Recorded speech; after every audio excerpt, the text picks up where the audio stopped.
नरेंद्र मोदी जी सीना ठोक रहे हैं, छाती पीट रहे हैं और छाती पीट करके भी जो बात कह रहे हैं उस बात में भी दम नहीं है, वो बात भी सच नहीं है। कमाल की बात है, देश का प्रधानमंत्री सीना ठोक करके, और एक बार नहीं कई बार सीना ठोक करके जो बात बोले, कम से कम वो बात तो सच निकले, लेकिन वो बात भी सच नहीं है। क्या कहेंगे इसको आप? वीडियो में आपको दिखाता हूं और वीडियो देखिए आप। इस वीडियो के अंदर नरेंद्र मोदी छाती ठोक रहे हैं। क्या कह रहे हैं नरेंद्र मोदी, मैं आपको थोड़ा बता देता हूं ताकि आप गहराई से फिर सुने।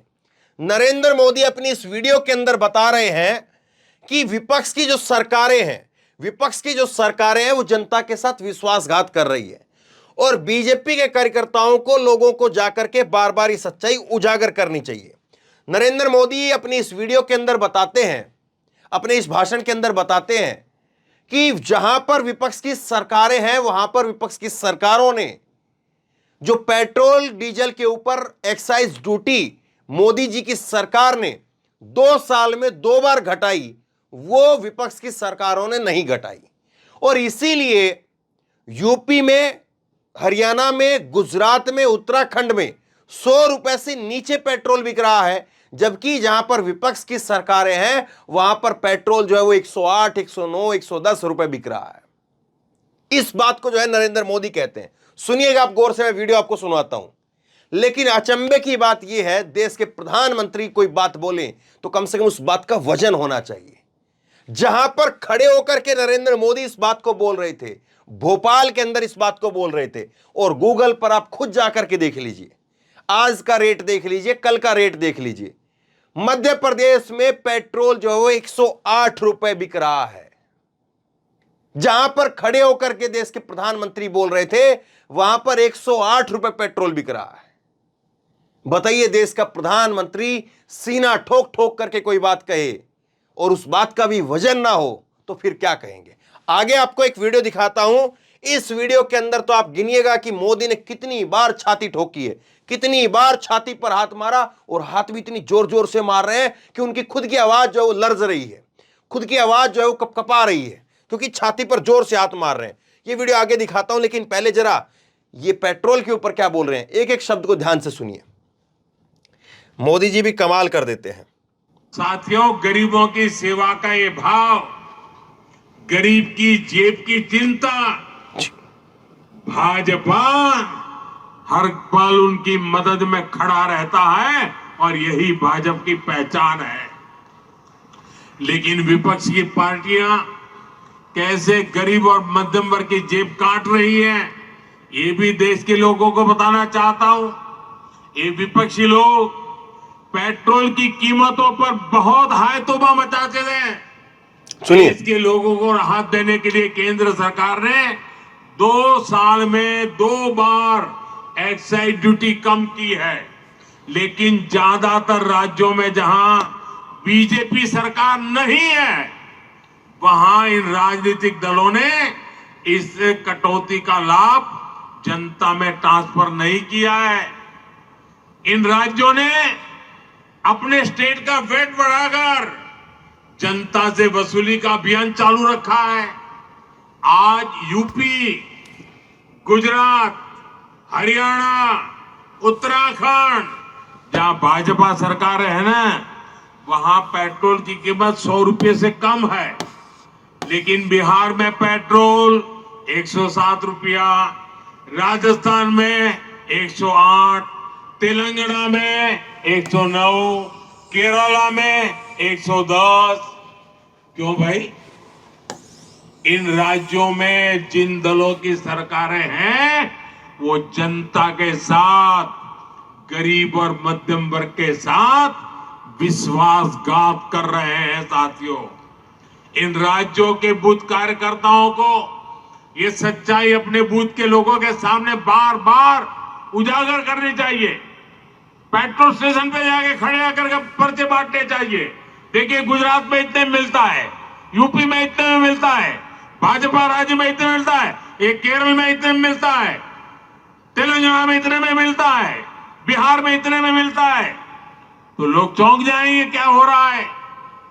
और इसलिए चीजों की जानकारियों के साथ आप जितना बताएंगे उतनी आपकी सच्चाई पर लोगों का विश्वास बढ़ेगा भाइयों। भाई कम से कम बात ऐसी बोली जाए जो आदमी इस्तेमाल नहीं करता हो, तो चलिए उसका रेट पता नहीं चलेगा। अब पेट्रोल तो ऐसी चीज है जिसको हर भारतीय तकरीबन हर भारतीय जो है पेट्रोल के प्राइस के बारे में जानता होगा, और हर दूसरा तीसरा चौथा भारतीय जो है वो आप एवरेज निकालेंगे पूरे देश की, तो वो पेट्रोल कहीं ना कहीं इस्तेमाल करता होगा अपनी मोटरसाइकिल में, अपनी गाड़ी में, कहीं ना कहीं जो पेट्रोल का इस्तेमाल करता होगा कहीं ना कहीं। और आप ये कह रहे हैं कि जहां पर विपक्ष की सरकारें हैं वहां 100 रुपए से ऊपर पेट्रोल है, और जहां पर भाजपा की सरकारें हैं वहां पर 100 रुपए से नीचे पेट्रोल है। यहां पर किसकी सरकार है? ये गूगल पर सर्च करके मैं बता रहा हूं आपको। हालांकि यहां पर प्रियंका गांधी ने भी ट्वीट किया है, लेकिन उनके ट्वीट को नहीं, मैं आपको गूगल का बता रहा हूं। गूगल पर आप खुद जाइए और लिखिए कि भोपाल में, मध्य प्रदेश में आज पेट्रोल का दाम देखिए जरा क्या दाम है। 108 रुपए पेट्रोल का दाम है। देश का प्रधानमंत्री कोई बात बोल रहा है, देश के प्रधानमंत्री के लिए कोई भाषण लिख रहा होगा। मान लीजिए कि नरेंद्र मोदी की गलती नहीं है, उनको तो जो मिलता है टेलीप्रॉम्प्टर पर ऐसे और ऐसे, ऐसे और ऐसे, ऐसे ऐसे करके पढ़ देते हैं वो। चलिए ठीक है, मान लिया कि इनकी गलती नहीं है। जिसने भाषण लिखा है वो क्या कर रहा है? कम से कम इस लाइन को जो कुछ घुमा फिरा करके लिखता। यहां पर जो है फजीयत देखिए आप, जहां पर आप खड़े हैं साहब, जहां पर खड़े हैं आप, क्या कह रहे होंगे भोपाल के लोग? हंस रहे होंगे, कह रहे होंगे गजब का प्रधानमंत्री। अब देखिए इस पर विपक्ष भी निशाना साध रहा है और साधेगा भी, आपने काम ही ऐसा किया है। प्रियंका गांधी ने कहा कि प्रधानमंत्री जी ने कल भोपाल में महंगाई की लिस्ट पढ़ी, लेकिन वो लिस्ट भी पहले की लिस्टों की तरह से गलत बना दी। मध्य प्रदेश में पेट्रोल का दाम 108 रुपए है, टमाटर का दाम 100 रुपए है, दाल का दाम 150 रुपए है, रसोई सिलेंडर का दाम जो है वो 1130 रुपए है।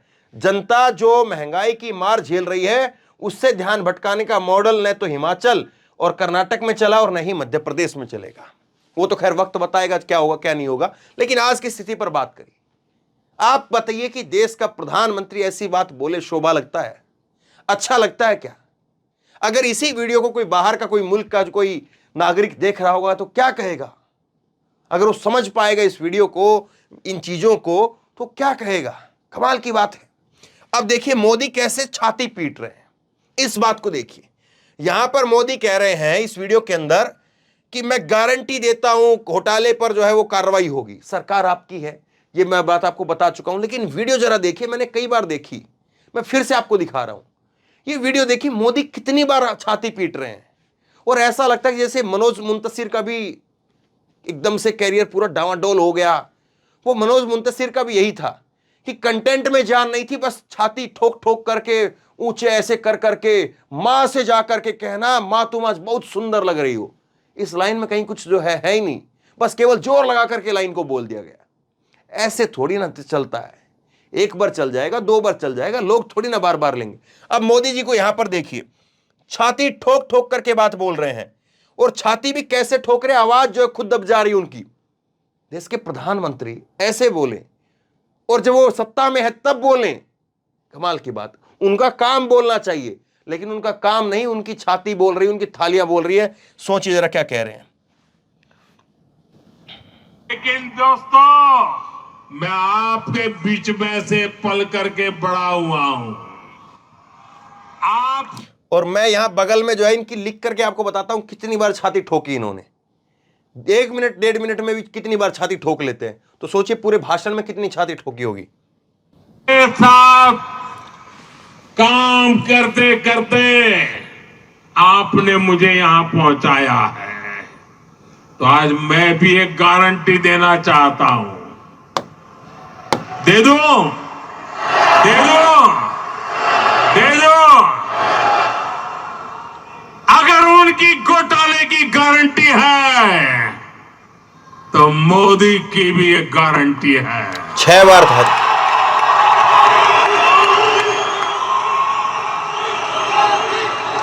और मेरी गारंटी है, हर घोटालेबाज पर कार्रवाई की गारंटी। एक बार फिर से सुनिए, जरा सा मैं पीछे करता हूं और फिर से सुनिए। जब मोदी छाती ठोक करके इस बात को बोल रहे तो उनकी छाती जो है वो आवाज हिल जा रही है। इतनी जोर से अपनी छाती को कौन ठोकता है भाई? वैसे भी तो बात कही जा सकती है, आपके शब्दों में वजन होना चाहिए। देखिए, सुनिए। दे दो, अगर उनकी घोटाले की गारंटी है तो मोदी की भी एक गारंटी है।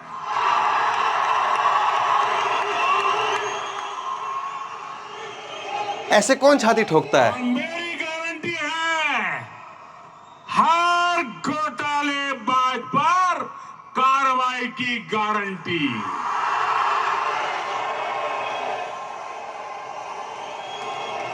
हर चोर लुटेरे पर कार्रवाई की गारंटी। बस ये हाथ घूम रहे हैं, बाज रहे हैं शब्द। जिसने गरीब को लूटा है, जिसने देश को लूटा है, उसका हिसाब तो हो करके रहेगा।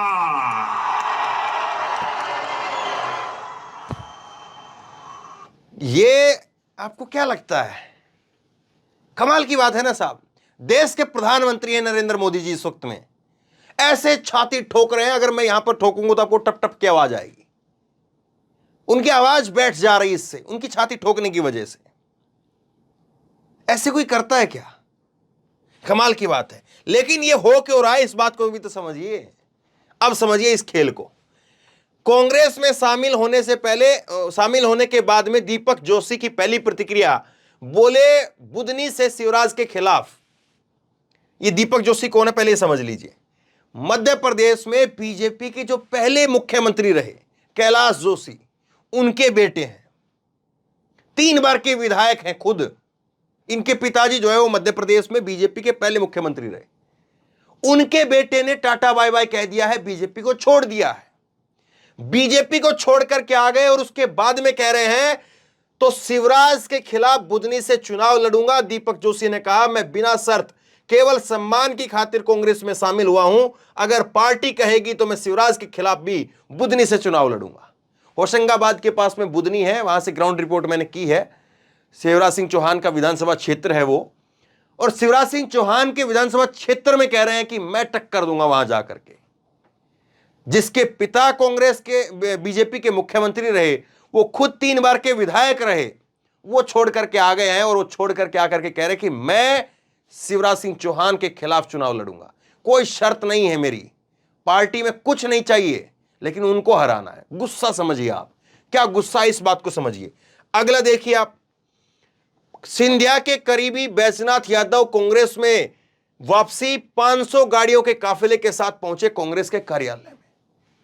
इस तरह का जलवा जो है वो दिखने को मिल रहा है। अगली खबर देखिए आप, बीजेपी को बड़ा झटका, सिंधिया के कट्टर समर्थक, सिंधिया के कट्टर समर्थक राकेश गुप्ता कांग्रेस में शामिल। एमपी में बीजेपी को एक और झटका, सिंधिया के करीबी राकेश गुप्ता आज होंगे कांग्रेस में शामिल। तो जो कभी सिंधिया के साथ उठते बैठते खाते थे, एक थाली में खाना जिनका होता था, वो छोड़ करके चले जा रहे हैं। सिंधिया की हालत क्या होगी जरा सोचिए। दूसरी बात आप समझिए, राकेश गुप्ता के लिए वहां पर सिंधिया, यशोधरा सिंधिया जो है, उन्होंने कहा कि राकेश गुप्ता जो है वो इतने ही सम्माननीय हैं जितना हमारा परिवार सम्माननीय है। सोचिए कितने बड़े लेवल के, कितने बड़े कद के, और सिंधिया जो है वो एक ही थाली का खाना बैठना था। यह सब कुछ हो रहा है, और इस सब को दबाने के लिए, इस भगदड़ को शांत करने के लिए, इस भगदड़ को बचाने के लिए मोदी साहब जो हैं, मोदी साहब वो छाती पर छाती वो कर रहे हैं। लेकिन क्या बात बन पाएगी? देखिए, लोकल जो नेता होता है उसको पता होता है कि ये मोहल्ले वाले क्या बोल रहे हैं, ये फला गांव वाले क्या बोल रहे हैं, उस फला जिले में क्या माहौल है। इस बार बात बन पाएगी कि नहीं बन पाएगी, उसको फर्क नहीं पड़ता है कि कौन आकर के क्या छाती ठोक करके चला गया, कौन आकर के क्या कह रहा है। उसको यह पता है कि इस बार दाल नहीं गलेगी, या इस बार दाल गलेगी तो वो 100 जूते खाकर भी, नेताओं की जो है वो इसी तरह की फितरत होती है। कुछ भी कह लीजिए, कैसे भी कह लीजिए। आपने देखा होगा टिकट के नाम पर जो है वो चाहे वो बीजेपी के नेताओं कार्यकर्ता हों या कांग्रेस के हों, वो छाती पीट पीट करके जो है वो पेट्रोल डाल लेंगे, ये कर लेंगे, वो कर लेंगे। टिकट चाहिए, टिकट नहीं मिलेगा तो तमाम तरह के हथकंडे अपनाएंगे। क्यों? क्योंकि पता है कि टिकट मिल जाएगी तो जीत जाएंगे, टिकट नहीं मिली तो नहीं जीतेंगे। जब माहौल उस तरह का होता है तो फिर इस तरह के हथकंडे अपनाए जाते हैं। लेकिन जब माहौल खिलाफ में होता है, जब हवा जो है वो उल्टी बह रही होती है, तो नेता सबसे पहले निकल जाते हैं। लोकल नेता जो है वो निकल जाता है। और जाहिर सी बात है, कांग्रेस उनको क्या दे देगी? कांग्रेस का तो वैसे ही जो है वो जमाने से 18 साल की सरकार शिवराज सिंह चौहान की हो गई है। तो 18 साल तक जो है वो सोचिए आप, कांग्रेस में कोई आएगा तो किस लालच में आएगा? वहां पर तो हालत ही नहीं है कुछ देने लेने खाने पीने की। सोचिए जरा इस बात को। अगर आ रहे हैं तो क्या ये यकीन है कि इस बार हो सकता है कि सरकार आ जाए? लेकिन मोदी साहब जो बात कह रहे हैं, आप बताइए क्या अच्छा लगता है? सोचिए जरूर इस बात को। शेयर करिए इस खबर को, लोगों तक पहुंचाइए, लोग भी देखें, लोग भी सोचें, लोगों की दिमाग की खिड़कियां भी खुलें कि छाती ठोक करके भी जो बात कही जाए उस बात में भी जान ना हो, वो बात भी अगर सच्ची ना हो तो फिर क्या कहें, उससे आगे फिर क्या बोले। शेयर करिए इस खबर को और इसी तरह की तमाम खबरों के लिए ऑनलाइन न्यूज इंडिया को सब्सक्राइब कीजिए। साथ में जो बेल आइकन है घंटे उसको जरूर दबाइए, ताकि जैसे कोई खबर अपलोड करें उसकी नोटिफिकेशन सीधे सबसे पहले आपको मिल सके। धन्यवाद।